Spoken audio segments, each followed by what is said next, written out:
24 வருடங்களாக பூர்த்தி செய்யப்படாத நிலையிலிருந்து நிந்தவூர் கலாசார நிலையத்தின் நிர்மாணப் பணிகள் ஜனாதிபதியின் பங்கேற்புடன் இன்று மீண்டும் ஆரம்பிக்கப்பட்டது. 1999ஆம் ஆண்டு ஆரம்பிக்கப்பட்ட குறித்த கலாசார நிலையத்தின் நிர்மாணப் பணிகள் 2014ஆம் ஆண்டு இடைநிறுத்தப்பட்டன. இந்த திட்டத்திற்கான மொத்த மதிப்பீடு 945 மில்லியன் ரூபாவாகும். இந்த கலாசார மண்டபத்தின் நிர்மாணப் பணிகளுக்காக 2026ஆம் ஆண்டு வரவு செலவு திட்டத்தில் 300 மில்லியன் ரூபாய் நிதி ஒதுக்கப்பட்டுள்ளது. எஞ்சிய நிதியும் தேவைக்கேற்ப ஒதுக்கப்பட உள்ளதுடன் திட்டத்தின் முழுமையான நிர்மாணப் பணிகள் 2027ஆம் ஆண்டு டிசம்பர் 31ஆம் தேதிக்குள் பூர்த்தி செய்ய திட்டமிட்டுள்ளதாக ஜனாதிபதி ஊடகப் பிரிவின் அறிக்கையில் சுட்டிக்காட்டப்பட்டுள்ளது. நிந்தவூரில் இவ்வாறு பாரிய கட்டடம் ஒன்று உள்ளது. காலம் காலமாக பாலடைந்து செல்கிறது.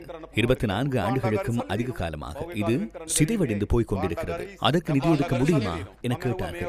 திரைசேரியில் பணம் இருக்கிறது, ஏன் கடந்த காலத்தில் நிதி ஒதுக்க முடியாது போனது? திரைசேரி காலியாக இருந்தது. ஆனால் தற்போது திரைசேரியில் பணம் இருக்கிறது. இந்த வருடத்தில் எவ்வளவு செலவழிக்க முடியும் என நான் வினவினேன். 500 மில்லியன் ஒதுக்குகிறேன், செலவழிக்க முடியுமா என கேட்டேன். 500 மில்லியனை செலவழிப்பது கஷ்டம் என்றார்கள். அவ்வாறாயின் 300 மில்லியனை செலவழிக்கலாம் என்றார்கள். ஆகவே 300 மில்லியனை நான் ஒதுக்கினேன். இன்னும் செலவழிக்க முடியும் என்றால் இன்னும் நிதி ஒதுக்க முடியும். இவை உங்களது பணம், உங்களது அத்தியாவசிய தேவைகளை நாம் செய்ய வேண்டும். அதற்காகவே அரசாங்கம் அமைப்பது. வரவு செலவு திட்டத்தில் ஒதுக்கும் ஒரு சதத்தையினர் அங்கு திருப்பி அனுப்ப வேண்டாம். அனுப்பிக்கும்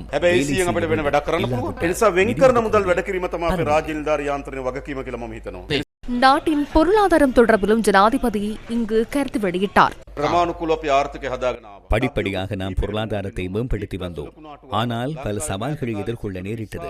டிட்வா சூறாவளி வந்தது. இலங்கையில் அண்மை காலத்தில் ஏற்பட்ட பாரிய தாக்கம் இது. சுனாமியை விட பாரிய அளவிலான பொருளாதார இழப்பு ஏற்பட்டது. டிட்வாவினை எதிர்கொண்டு மீண்டெழ தீர்மானித்தோம். 50,000 கோடி ரூபாவை ஒதுக்கினோம் என்பதை நினைவில் கொள்ளுங்கள். ஒரு சதத்தையினும் கடனாக பெறவில்லை, பணம் அச்சிடவில்லை. திரைசேரியிலிருந்து பணத்தை தக்க வைத்துக் கொண்டோம். நாட்டில் நெருக்கடி ஏற்பட்ட போது நிதி ஒதுக்கினோம். அவ்வாறே பொருளாதாரத்தை கட்டியெழுப்ப வேண்டும். அடுத்ததாக மத்திய கிழக்கு போர் சூழல் ஏற்பட்டது. மீண்டும் பொருளாதாரம் தடைப்பட ஆரம்பித்தது. எரிபொருள் விலை அதிகரித்தது.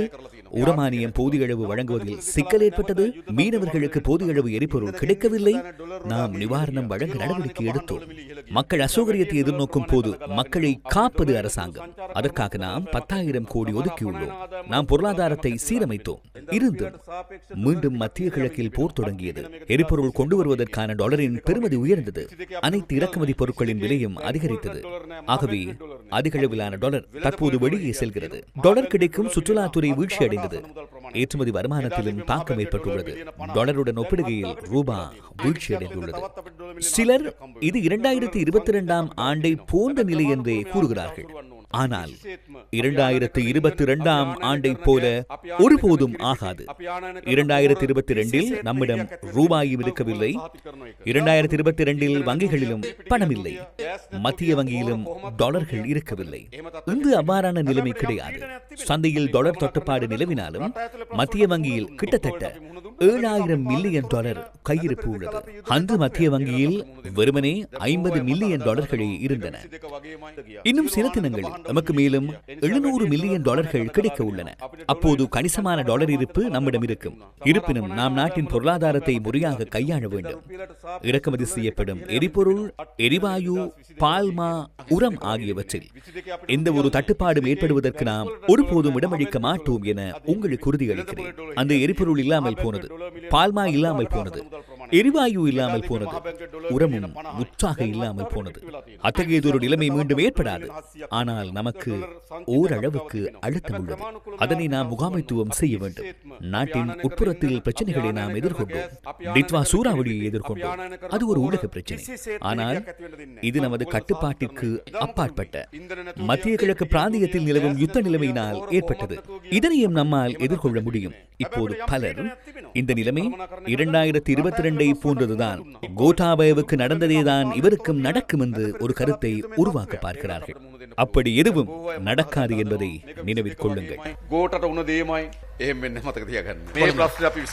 அனைவருக்கும் சமமான சட்டம் எனும் கட்டமைப்பை தன்னால் மாத்திரமே உருவாக்க முடியும் எனவும் ஜனாதிபதி இதன்போது கருத்துரைத்தார். அரசியல் அதிகாரத்தில் இருந்து திருட்டை முழுமையாக அழித்துள்ளோம். ஆனால் செய்வதற்கு எதுவுமின்றி பொய்க் குற்றச்சாட்டுகளை முன்வைக்கின்றனர். நானும் எனது அமைச்சரவையும் எனது பாராளுமன்ற உறுப்பினர்களும் மக்களின் ஒரு சதத்தையினும் திருடவோ வீண்விரயம் செய்யவோ மாட்டோம் என உத்தரவாதம் அளிக்கிறோம்.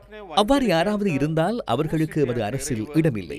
அவ்வாறான அரசாங்கத்தை தான் மக்கள் எதிர்பார்த்தார்கள். லஞ்ச ஊழல் பெறுவோருக்கு எதிராக சட்டத்தை நிலைநாட்ட வேண்டிய தேவை இருந்தது. தற்போது நமக்கு அதிகாரம் இருக்கிறது. தவறிழைத்தவர்களுக்கு எதிராக சட்டத்தை நடைமுறைப்படுத்த வேண்டும். அனைவரும் சட்டத்திற்கு கீழ்ப்படிந்தவர்கள். எவருமே சட்டத்துக்கு மேலானவர்கள் அல்ல. அவ்வாறு இருந்தால்தான் நாட்டை கட்டியெழுப்ப முடியும். சட்டத்தை நடைமுறைப்படுத்தும் போது சிலர் குழப்பமடைகின்றனர். அதனை இந்நாட்களில் பார்க்கிறீர்கள் அல்லவா? அதற்காக நாம் அவரது தீர்மானங்களை மீள திருப்பப் போவதில்லை. பஸ்களில் அழைத்து வந்தவர்கள் வீதிகளில் கோஷமிட்டார்கள் என்பதற்காக நாம் அவரது தீர்மானத்தை மீளப் பெறுவதில்லை. நீதியை நான் நிலைநாட்டாவிட்டால் எவரும் அதை செய்ய மாட்டார்கள் என்பதும் எனக்கு தெரியும். அதை நாம் செய்வோம். முன்பெல்லாம் முன்னாள் ஜனாதிபதிகளுக்கு அரசாங்கத்தால் வீடு வழங்குவார்கள். வாகனம் கொடுப்பதும் அரசாங்கம்தான். மின்கட்டணம் மற்றும் நீர்க்கட்டணத்தை செலுத்துவதும் அரசாங்கம்தான். அவை அனைத்தையும் நாம் நிறுத்தினோம். வீட்டை விட்டு வெளியே போக மாட்டோம் என அவர்கள் கூறினார்கள். வீட்டில் இருந்து வெளியே சென்றால் நாட்டு மக்கள் ஒன்று திரண்டு முற்றுகையிடுவார்கள் என கூறினார்கள். அதற்காக நாம் குழப்பமடையவில்லை. அவற்றை பொருட்படுத்தவும் இல்லை. நாம் சட்டத்தை இயக்கினோம். பாராளுமன்றத்தில் நிறைவேற்றினோம். பூனை குட்டிகளை போன்று வீடுகளுக்கு சென்றார்கள். அப்படித்தான் அரசாங்கத்தை முன்னெடுக்க வேண்டும். இன்றைய நிகழ்விற்கு வரைய தந்திருந்தவர்கள் ஜனாதிபதிக்கு அமோக வரவேற்பு அளித்தனர்.